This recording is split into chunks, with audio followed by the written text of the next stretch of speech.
Hello everyone, welcome to my YouTube channel. आज हम discuss करने वाले हैं NBHM 2005 के पेपर को, और जो टॉपिक जिससे आज हम डील करेंगे वो है कॉम्प्लेक्स एनालिसिस। ओके, तो ये रहा क्वेश्चन नंबर 1 इस वीडियो का। क्वेश्चन क्या है?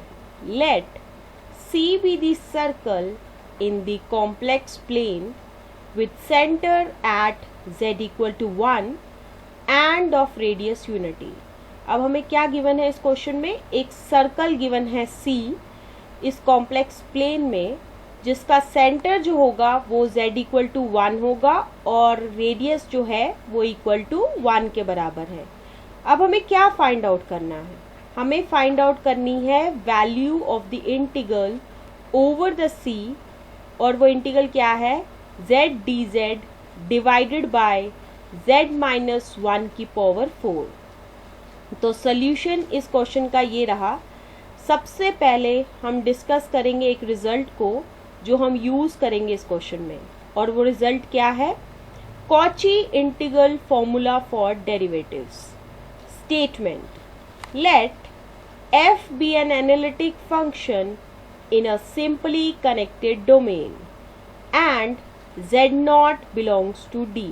अब f जो होना चाहिए वो एक एनालिटिक फंक्शन होना चाहिए किस डोमेन में? सिंपली कनेक्टेड डोमेन में।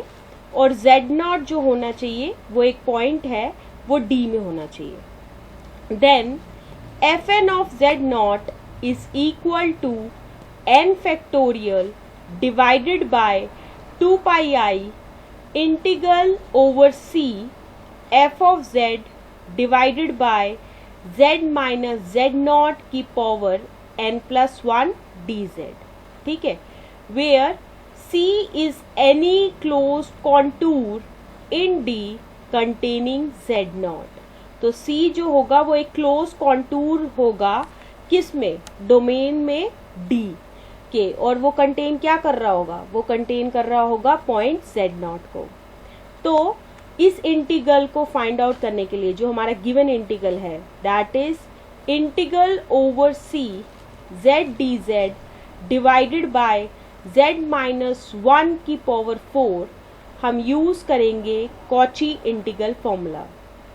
Okay, now on comparing the given integral with the Cauchy integral formula we get f of z equal to z के बराबर होगा, z नॉट equal to 1 के बराबर होगा, n plus 1 is equal to 4 के बराबर होगा।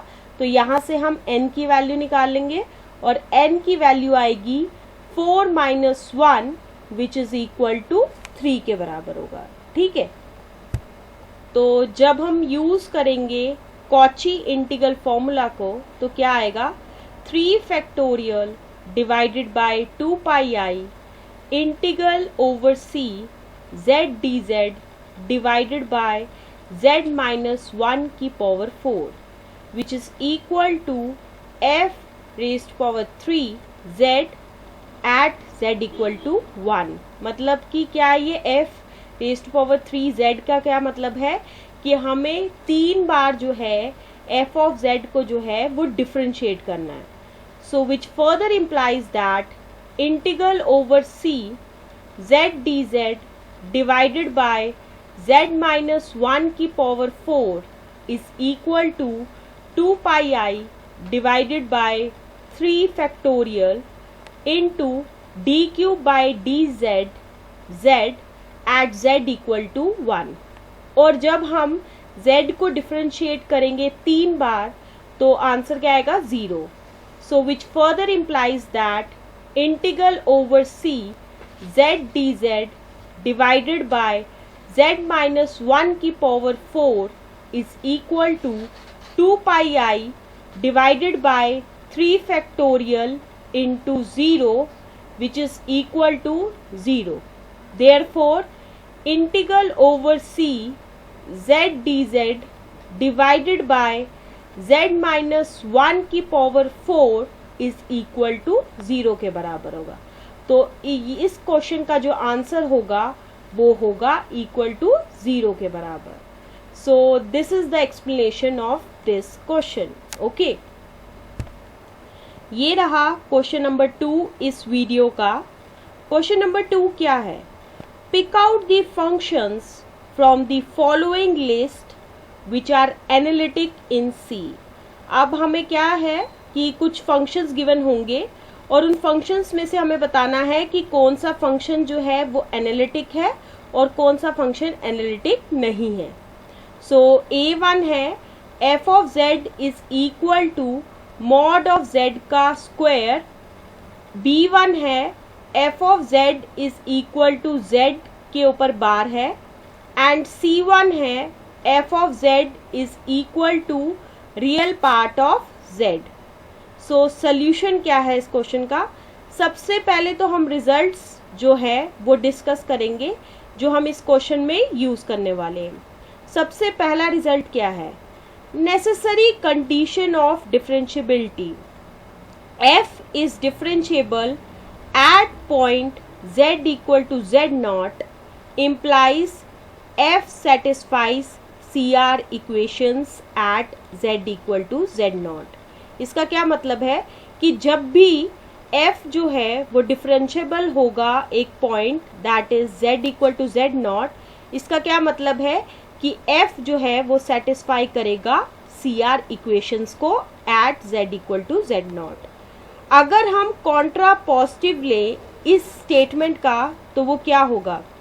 f does not satisfies CR equations at z equal to z not implies f is not differentiable at z equal to z naught. मतलब क्या है कि जब भी f जो है अगर सेटिस्फाई नहीं करता है CR इक्वेशंस को at z equal to z naught, तो हम ये कह सकते हैं कि f जो है वो डिफरेंशिएबल नहीं है at z equal to z naught पे. ओके.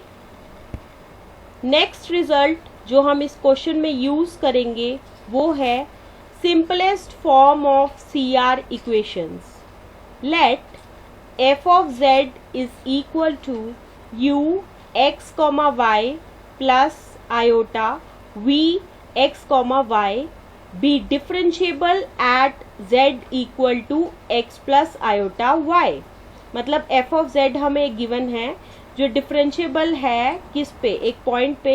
जो पॉइंट किसके बराबर है? That is z is equal to x plus iota y, where x equal to है z plus z bar divided by 2 और y जो है वो इक्वल टू है z minus z bar divided by 2 iota. Then del f by del z bar is equal to 0 if and only if CR equations are satisfied. मतलब क्या है कि जब भी del f by del z bar निकालेंगे और अगर वो इक्वल टू 0 के बराबर है तो इफ एंड ओनली इफ की कंडीशन है कि CR इक्वेशन जो है वो सेटिस्फाई करेगी. मतलब कि अगर del f by del z bar is equal to 0 है, इसका क्या मतलब है कि CR इक्वेशन सेटिस्फाई करेगी. और कन्वर्स भी इसका होल्ड होगा, that is CR equations are satisfied which further implies that del f by del z bar is equal to 0 के बराबर होगा. नेक्स्ट रिजल्ट जो है वो है डेफिनेशन ऑफ एनालिटिक फंक्शंस. अब हम कैसे कहेंगे कि एक फंक्शन जो है वो एनालिटिक है कि नहीं है? तो सबसे पहले हमें डिफाइन करना पड़ेगा एनालिटिक फंक्शन को. A complex function f of z is said to be analytic at point z equal to z not if f is differentiable at each point of some neighborhood of z equal to z naught. इसका क्या मतलब है कि जब भी एक complex function है f of z वो एनालिटिक होगा एक point z equal to z naught पे, तो क्या होना चाहिए कि f जो होना चाहिए वो डिफरेंशिएबल होना चाहिए हर एक उस पॉइंट पे जो हम उसके नेबरहुड में लेंगे z equal to z naught के. और इन अदर वर्ड्स में भी हम कह सकते हैं कि f is analytic at z equal to z naught if there exists r greater than 0 such that f is differentiable in b z naught comma r. मतलब कि f अगर जो है वो एनालिटिक है z इक्वल टू z0 पे, तो हमें एक r मिलेगा ग्रेटर देन 0, ताकि f जो होना चाहिए वो डिफरेंशिएबल होना चाहिए b z0 r में। अब b z0 r क्या है? ये एक बॉल है जिसका सेंटर जो है वो z0 है और रेडियस जो है वो r के बराबर है। ठीक है, अब जो है हम इन सभी रिजल्ट्स को यूज करेंगे इन सभी फंक्शंस के लिए जो हमें गिवन है। ठीक है, सो गिवन फंक्शन a1 जो था वो क्या था? गिवन था हमें f of z is equal to mod of z का square which is equal to z into z bar.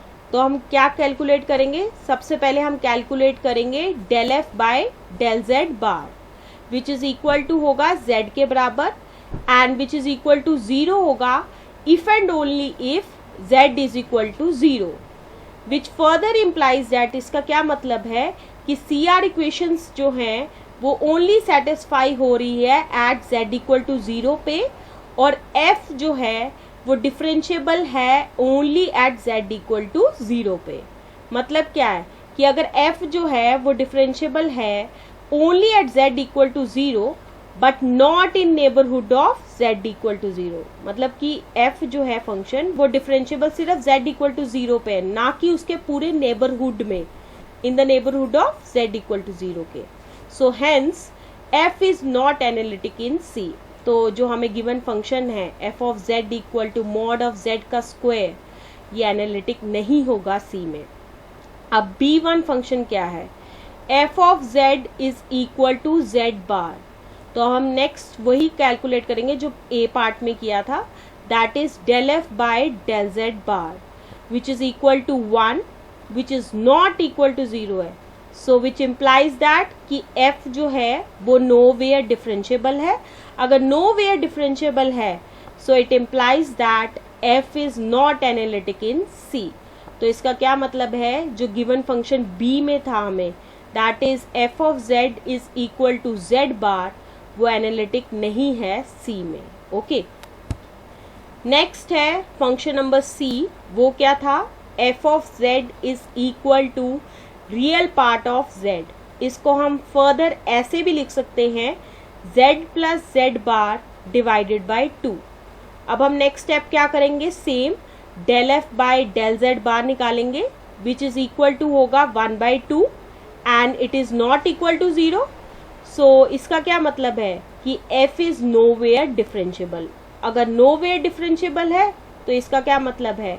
f जो है वो एनालिटिक नहीं है C में। Okay, so f of z is equal to real part of z जो है वो एनालिटिक नहीं होगा C में। तो नेक्स्ट रहा, ये रहा क्वेश्चन नंबर 3 इस वीडियो का। वो क्या है? Pick out the statements which are true. अब हमें बताना है कि कुछ हमें स्टेटमेंट्स गिवन है, उनमें से बताना है कि कौन सी सही है। ठीक है, स्टेटमेंट नंबर A है mod of sine of z is less than equal to 1 for all z belongs to C। B statement है sine square z plus cos square z is equal to 1 for all z belongs to C। Statement C है sine z is equal to e raise to power iota z minus e raise to power minus iota z divided by 2 for all z belongs to C। ओके, तो ये रहा solution इस question का।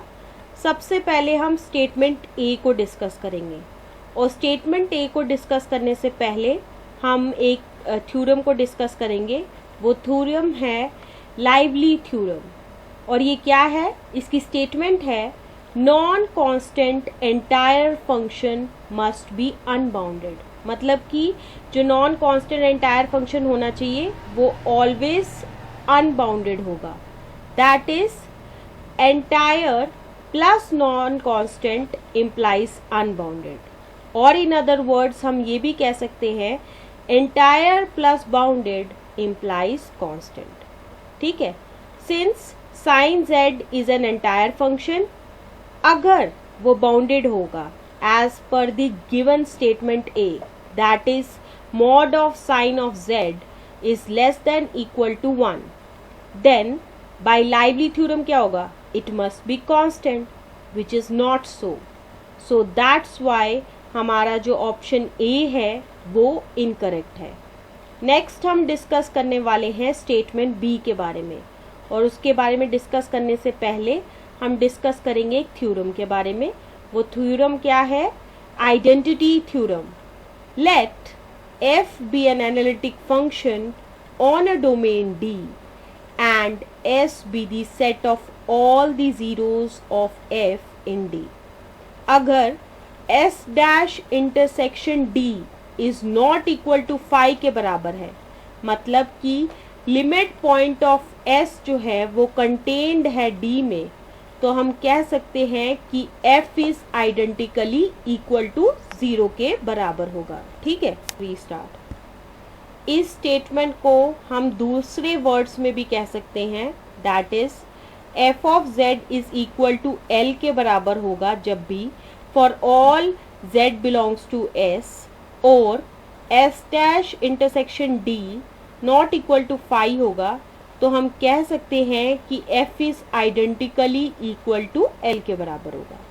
इसी statement को हम दूसरे वे में भी ऐसे कह सकते हैं, दैट इज f और g जो है वो दो फंक्शंस हैं d से c की तरफ, और वो दोनों फंक्शंस क्या हैं, एनालिटिक है, और f of z is equal to g of z for all z belongs to s, and s dash intersection d जो है वो 5 नॉट इक्वल टू 5 के बराबर है, तो हम कह सकते हैं कि f is identically equal to g के बराबर है. ठीक है, now to prove sine square z plus cos square z is equal to 1 for all z belongs to c, हम लेट करेंगे f of z is equal to sine square z plus cos square z, और g of z को जो है वो equal to 1 के बराबर करेंगे. ठीक है, और हमें पता है कि f of z is equal to g of z के बराबर होता है for all z belongs to. Then by identity theorem f of z is equal to g of z for all z belongs to c के बराबर होगा. So therefore sine square z plus cos square z is equal to 1 होगा for all z belongs to c. So that's why option B जो है वो बिल्कुल. अब हम डिस्कस करेंगे स्टेटमेंट सी के बारे में. ठीक है, we know that sine z is equal to e raise to power iota z minus e raise to power minus iota z divided by 2 iota के बराबर होता है. सो इसका क्या मतलब है कि ऑप्शन सी जो है वो भी इनकरेक्ट है. So the correct statement is only the B1. Okay, so this is the explanation to this question, and with the explanation of this question, this is the end of this